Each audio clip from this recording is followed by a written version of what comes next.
Hola, ¿qué tal? Soy Quique Romero y bueno, ustedes saben que el estudio del canal TV1 entró en receso de verano, hay una serie de reformas que se están haciendo, o sea que hasta febrero no va a estar disponible. Junto con Adrián Salvucci no vamos a poder hacer hasta febrero nuestro programa semanal de Proyecto Segunda República.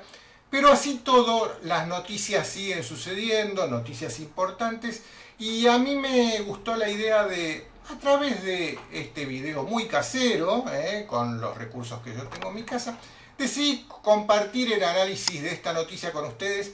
Y la noticia es, bueno, Cuba. Cuba de un día para el otro nos sorprende en la tapa de todos los diarios, que se acabó el embargo, que Estados Unidos ahora considera a Cuba un amigo y que los cubanos celebran esta nueva amistad con Estados Unidos, dejaron de ser el eje del mal y todas las barbaridades que se dijeron desde Estados Unidos acerca de Cuba durante los últimos 50 años.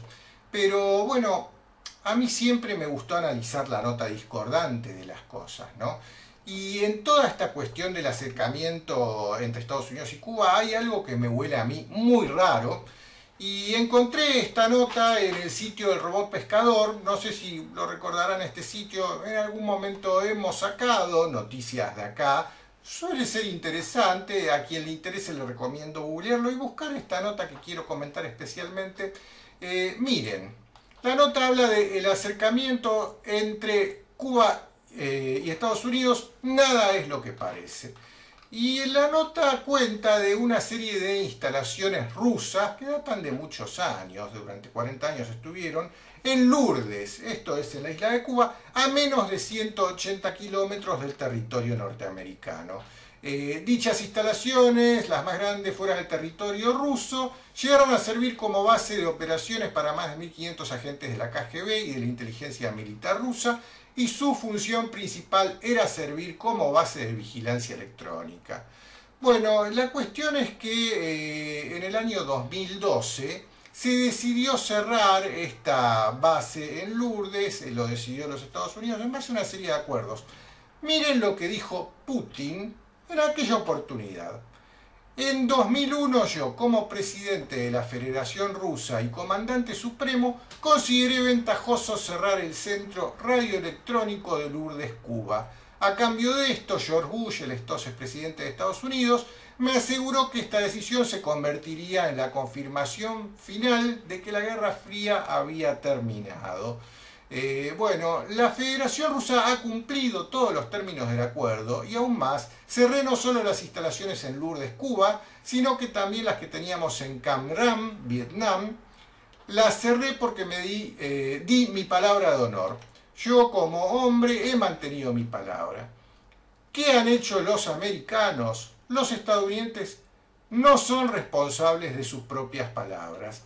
No es ningún secreto, en los últimos años los Estados Unidos han creado una zona de amortiguamiento alrededor de Rusia, involucrando en este proceso no solo a países de Europa Central, sino también a países bálticos, Ucrania y el Cáucaso. La única respuesta a esto podía ser una expansión asimétrica de la presencia militar rusa en el extranjero, sobre todo en Cuba. En Cuba hay bahías que resultan convenientes para nuestros buques de reconocimiento y de guerra, una red de los llamados campos de aviación de salto. Con el pleno consentimiento de la dirección cubana, el 11 de mayo del año 2012, nuestro país no solo ha reanudado los trabajos en el centro electrónico de Lourdes, sino que también ha instalado los últimos misiles nucleares estratégicos OAK en la isla. Ellos no solo quieren actuar de forma amistosa, pues bien, ahora que acarreen la consecuencia.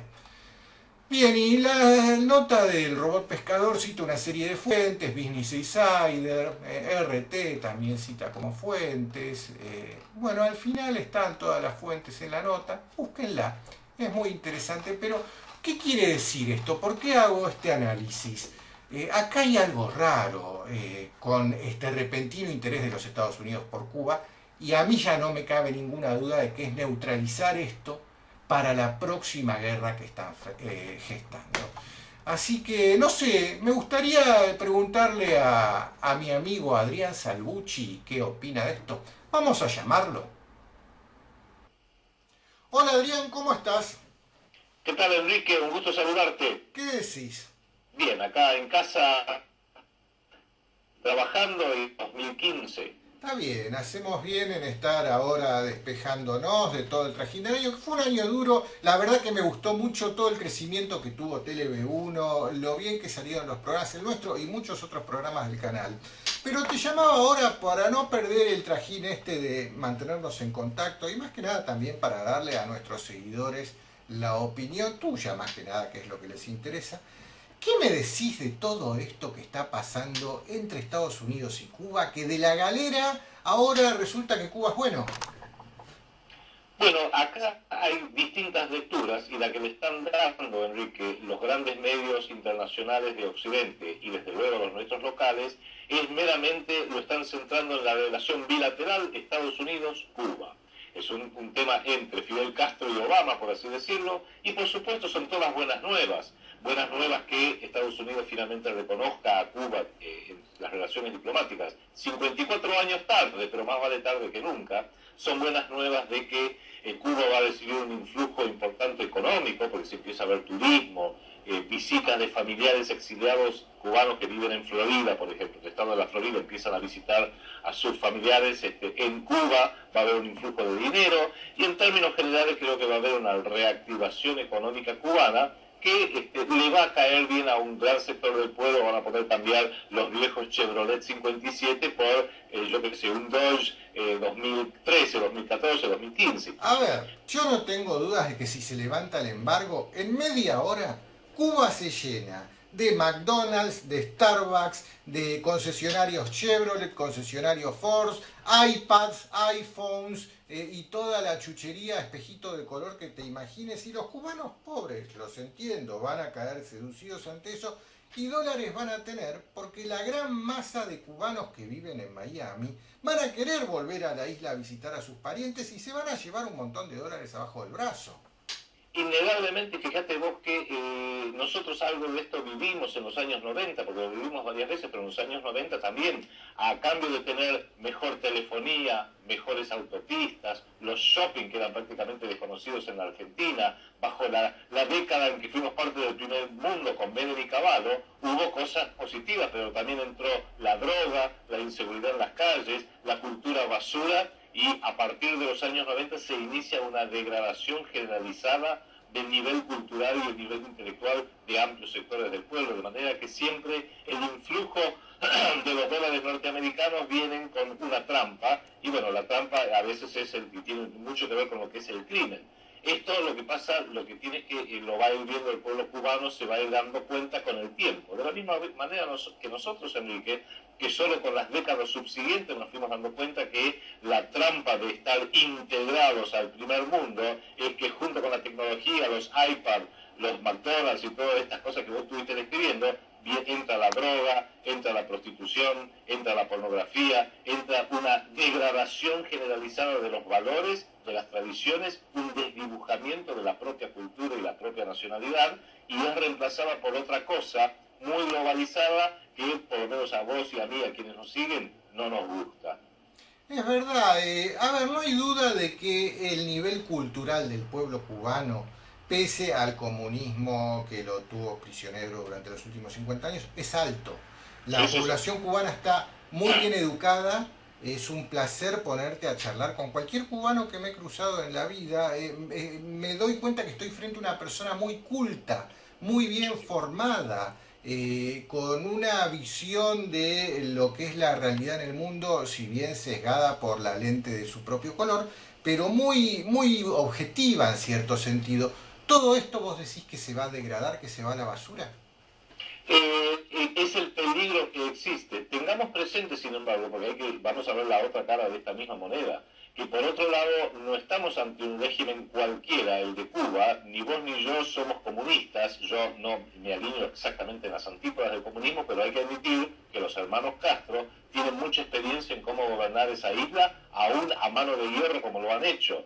Estamos hablando del presidente Obama y de Raúl Castro, Raúl y Fidel, que co-gobiernan en definitiva. No olvidemos que los Castro tienen la experiencia de haber gobernado la isla de Cuba a lo largo de 10 presidentes norteamericanos: Eisenhower, Kennedy, Johnson, Nixon, Carter, Reagan, Bush padre, Clinton luego, Bush hijo y ahora Obama. Tienen experiencia. Sí, digamos. Pero a la luz de toda esta escalada de finalización de paz ante la Guerra Fría con Rusia que se vivió, ¿qué rol juega Cuba? Porque recién estaba leyendo esta noticia que hablan de que en Cuba hay una base importante en Lourdes, una base rusa, más que nada de espionaje electrónico, apuntando directamente a los Estados Unidos, y también hay emplazadas ojivas nucleares rusas en Cuba. ¿Tendrá algo que ver esto, Che? Mira, de lo primero, hay plena certeza de que hay estaciones de escucha y de espionaje rusas desde siempre, antes soviéticas, en Cuba. De las ojivas nucleares sería un poquito más cauto. No olvidemos, recordémosle a nuestros seguidores, que durante la Guerra Fría, que fue entre 1945 y la caída del muro de Berlín, prácticamente toda la segunda mitad del siglo XX, el momento en que el mundo corrió el mayor peligro de una confrontación nuclear entre las mal llamadas democracias y el orden de la ex Unión Soviética fue en torno a Cuba, cuando en 1962, bajo Nikita Khrushchev, Cuba pretende instalar bases con misiles y ojivas nucleares en Cuba. Kennedy, que era el presidente en ese momento, se plantó muy firme y finalmente esos barcos pegaron la vuelta y se volvieron para Rusia. Que muchos dicen que esto derivó en 2 víctimas. Nikita Khrushchev al poco tiempo fue desplazado como el secretario general del Partido Comunista y el jefe del Politburo de la ex Unión Soviética, y al año siguiente John Kennedy fue asesinado en la vía pública en Dallas, con lo cual los dos yo hubiera preferido ser Khrushchev. Claro, los 2 principales actores tuvieron que ceder su lugar. Ese fue el momento de mayor peligro de una confrontación nuclear y tuvo que ver justamente con Cuba, y es una de las razones que explica ese ensañamiento que tuvo Estados Unidos respecto de la nación isleña a lo largo de los siguientes 50 años hasta hace unos pocos días. Bueno, y entonces ahora, en este contexto de que está el conflicto en Ucrania, Putin decía recién en la nota que leía que Estados Unidos ha emplazado todo un abanico de contención alrededor de la propia Rusia, en Ucrania y en todos los países de Europa del Este. Y el conflicto en Ucrania no está resuelto para nada, eso está claro. A la luz de todo esto, esta movida con Cuba, ¿cuál es tu visión? Bueno, ahí entraría en la segunda parte. Dijimos al principio de esta charla, Enrique, que hay que, por un lado, está la información de la relación bilateral. Obama, Estados Unidos, los Castro, Cuba. Pero hay que ampliar la cosa, como vos bien estás diciendo, de que esto tiene una incidencia geopolítica mucho más amplia. Claro, porque fue repentino. Esto pudo haber pasado 10 años atrás o dentro de 10 años y daba lo mismo. Pero ¿por qué ahora?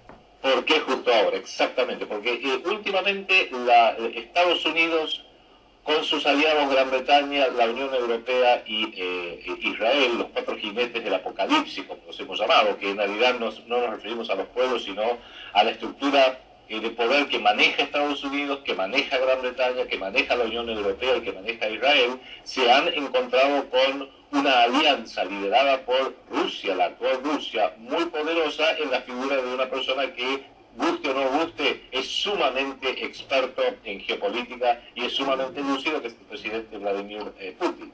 Al acercar con este abrazo posiblemente de la muerte por parte de Estados Unidos, dólar, llamémoslo así, Estados Unidos dólar, sobre Cuba, es una forma de ir seduciendo a Cuba para que se aleje de su tradicional alianza con Rusia y si no se acerca a Estados Unidos, por lo menos que quede capturada por Estados Unidos, como el resto del patio trasero, salvo, hasta ahora Cuba y Venezuela. Fíjate vos que Cuba ha mantenido una tradicional alianza con Rusia, que era antes con la ex Unión Soviética y que la hereda Putin, la hereda la Confederación Rusa, y que probablemente sigue siendo un factor vitalmente importante para la geopolítica rusa planetaria. Es un peón, vamos a llamar las cosas como son. Cuba es un mero peón, sea de Rusia o sea ahora quizás de Estados Unidos. Pero un peón importante porque, como vos y yo hemos dicho tantas veces, la geografía sigue contando, la geopolítica, y hay que tomar un globo terráqueo para ver que la gran ventaja de Cuba, por sobre todas las cosas, es su proximidad geográfica, 90 millas de las costas de Estados Unidos. De manera que esto hay que verlo, como vos bien estás diciendo y señalando, como parte de la estrategia norteamericana respecto de Ucrania, y también hay que juntarlo con otro hecho que pasó un poquito más desapercibido en Latinoamérica, pero que fue el reconocimiento por parte de la Unión Europea. Primero fueron los países individualmente, ahora es la Unión Europea, que reconoce la necesidad de fundar un Estado soberano para Palestina. O sea, son dos reacomodamientos muy profundos que rompen una tradición de décadas, el no reconocimiento de Cuba que duró 54 años, la no aceptación de un Estado Palestina que también ha durado tantos años y que pone a Israel bajo gran presión, y hay que preguntarse el por qué. Y yo te diría, Enrique, que el por qué es lo siguiente. Surgió BRICS, que hemos hablado tanto contigo en el programa, que empezó siendo una suerte de alianza informal en lo económico y se ha transformado, aunque todavía no le han dado el nombre definitivo que ha de tener, se ha transformado en una alianza geopolítica, nuevamente liderada por Rusia y en segunda instancia por China. BRICS, recordémosle a nuestros seguidores, es Brasil, Rusia, India, China y Sudáfrica. Con lo cual, todas las medidas, hasta ahora BRICS ha tomado medidas eminentemente defensivas. Esto creo que es muy importante enfatizarlo. BRICS ha estado a la defensa. El que ha agredido sistemáticamente son las potencias de Occidente, lideradas por Estados Unidos y Gran Bretaña. Te doy un ejemplo muy importante de alguien que ha estado muy en las noticias también últimamente, no acá localmente porque tenemos una prensa canalla que apenas lo informa, pero sí la prensa internacional, que es el señor Gorbachev. Gorbachev hace poquito ha declarado de una forma que es muy comprometedora para Occidente que cuando él era el presidente de la ex Unión Soviética, fue el último presidente de la ex Unión Soviética, la razón por la cual la Unión Soviética aceptó la caída del muro de Berlín, aceptó la reunificación de Alemania, aceptó retirar sus tropas del Pacto de Varsovia, que era la alianza militar liderada por los soviéticos en la Guerra Fría, desarmarla y retirarse de Europa Oriental para que pudieran buscar su independencia. Polonia, Hungría, Bulgaria, Checoslovaquia, que se separaron en dos países, etcétera, era porque Occidente le había prometido, había asumido un compromiso que si la Unión Soviética hacía todo lo que hizo, la OTAN no tendría más razón de existir. Y la gran acusación de los rusos, empezando por Gorbachev y terminando con Putin, es que Estados Unidos incumplió esa promesa. La OTAN no solamente no se desbandó,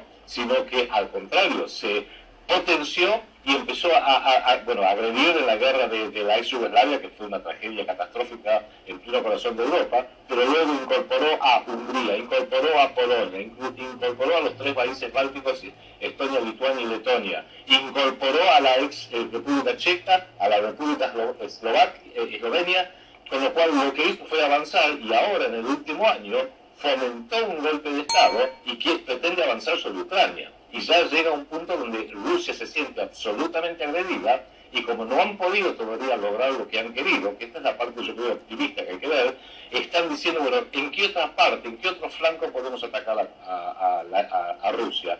Cuba es uno de esos flancos. Eso ayuda a entender por qué hoy lo de Cuba, por qué no hace 10 años y por qué no dentro de 10 años. Y eso es algo que tenemos muy importante, porque tú y yo lo venimos diciendo, Enrique. El año 2015 parece que va a ser el año de la gran confrontación entre estos dos bandos mundiales, porque ya la ventana de oportunidad para Estados Unidos se cierra. ¿Te acordás de las viejas películas del Far West, donde aparecía el sheriff en una punta de una calle toda polvorienta y del otro lado el malevo, los dos parándose, todo el pueblo... Sí, pero un silencio total y una musiquita, sí, estamos en ese momento del silencio total y la musiquita. Todo el mundo escondido mirando detrás de la cortina y a ver, cuando sacaban las armas, quién iba a ser el que iba a disparar más rápido y quién iba a morir y quién iba a sobrevivir. Ese showdown, como le dicen las películas de los Far West norteamericanos, ese momento de la verdad, el showdown, el tiroteo final, se va a dar en el 2015, Enrique, lo venimos anunciando nosotros programa tras programa. Se va dando en el 2015 porque la defensiva rusa ha tenido mucho éxito. Lo ha frustrado a la OTAN y Estados Unidos y Gran Bretaña en Siria. Le ha frustrado lo que pretendía hacer en Irak, teniendo que inventar esta entelequia ridícula del Estado Islámico para poder seguir atacando. Lo ha recontra frustrado en Ucrania, especialmente recuperando Crimea, que es la parte petrolera de toda esa zona, y ya no saben qué hacer. Y también con esto tiene que ver la baja de precio del petróleo, según muchos analistas.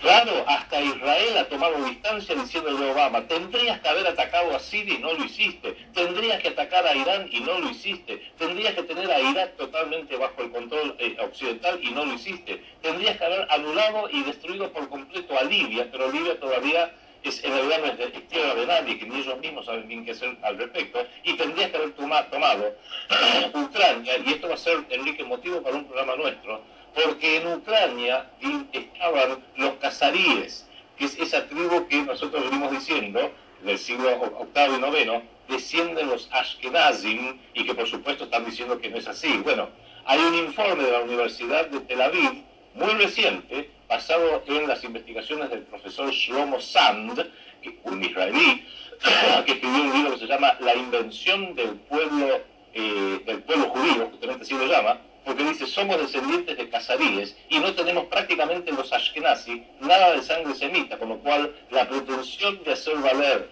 la herencia histórica de la tierra santa de Palestina se les cae. Y están buscando una alternativa en Ucrania, justamente, que era una de las zonas donde estaban los cazaríes. Está bien, sobre eso vamos a hacer un programa especial, sí, señor, aportando la documentación que respalda lo que vos decís, porque ya me la mostraste y sí, es así. Y es israelí. Sí, vos me mostraste una nota del Jerusalem Post, creo que fue la nota que vos el Times of Israel. Del Times of Israel. Bueno, pero esta escalada entonces la está poniendo a Estados Unidos en una situación que, como ya dijiste, hubo que en su momento atacar Irán, no se hizo, hubo que atacar a Siria, no se hizo. Estarán en una postura que lo único que les queda por delante y como posibilidad es atacar Rusia, y eso ya sería la locura total. Yo intuyo que cada vez más esa posibilidad se va transformando en una probabilidad. Quizás soy yo, lo digo bajo mi responsabilidad, un poco audaz en decir que esto va a ocurrir en el 2015. Quizás no se desate la guerra en el 2015, pero se va a desatar una circunstancia donde va a hacer que la guerra sea inevitable. Eso sí va a ocurrir en el 2015. Rusia lo sabe y el Estado norteamericano lo sabe. Por eso es que el Partido Republicano, para las elecciones próximas elecciones presidenciales, que son en el 2016, no falta tanto tiempo, son menos de 2 años más, ¿a quién están posicionando? A Jeb Bush, el hermano de George W. Bush, el hijo de George Bush padre. ¿Por qué? Porque los neoconservadores saben que llega el momento donde hay que disparar con todo, o hay que disparar una guerra, o la ganamos o la perdemos definitivamente. Y esa es la tragedia de la humanidad, que estamos en la antesala de una tercera guerra mundial, buscada por estas potencias occidentales, donde el principal entorno agredido es Rusia y China, y que por supuesto dos grandes naciones como Rusia y China se van a defender con todo lo que tienen, y a partir de ahí, bueno, hay que ver cómo vaya evolucionando esto. Pero creo que es muy importante, Enrique, que hoy, en diciembre del 2014, vos y yo lo estemos mencionando y estemos empezando a alertar a la gente que en realidad muchas de las demás noticias son todas cortinas de humo, hay que ponerlas de costado, hay que saber que esto es lo que se viene, y como argentinos, ¿dónde nos vamos a ubicar, la República Argentina en particular y los países de toda Sudamérica en general, cuando esa guerra venga? Bueno, Adrián, vamos a seguir en contacto, vamos a estar atentos al desarrollo de las noticias, y cualquier cosa que vaya surgiendo, repetiremos una experiencia como esta. Si es que esta salió bien, esperemos que a nuestros seguidores les guste, que por lo menos durante el verano tengamos la posibilidad de hacer esto. Sí, señor. Bueno, Adrián, te mando un abrazo. Abrazo, chau. Chau.